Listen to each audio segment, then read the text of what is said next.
चैत्र शुद्ध प्रतिपदा गुढीपाडवाच्या मुहूर्तावर थंड पाणी भक्तांना वाटसरूंना प्यायला मिळेल का? रिसोड तालुक्यातील रिटद या गावी संत गजानन महाराज मंदिराचे मंदिर आहे. नाव सर्व दूर पसरलेले आहे. याची कीर्ती सुद्धा खूप दूर पसरली आहे. या माध्यमातून भक्ताची रीग मात्र या मंदिरात कायम 12ही महिने सातू चालत असते. हे मंदिर वाशिम ते रिसोड या राज्यमार्गावरील मुख्य रस्त्यावर असून प्रवाशांची सुद्धा ये-जा करताना दर्शनासाठी मांदियाळी असते.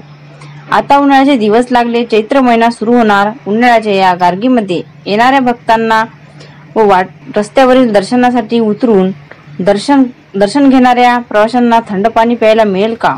येथे फ्रीजरची सुविधा उपलब्ध असूनही थंड पाणी मिळत नाही. या बाबीकडे मंदिर समितीच्या उदासीन धोरणामुळे थंड पाणी मिळत नाही.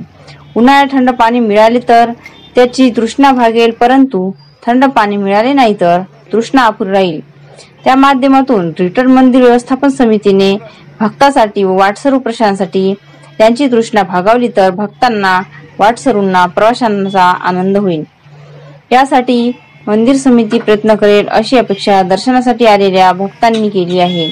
स्थानिक रिसोड प्रतिनिधी नारायण आरुपाट.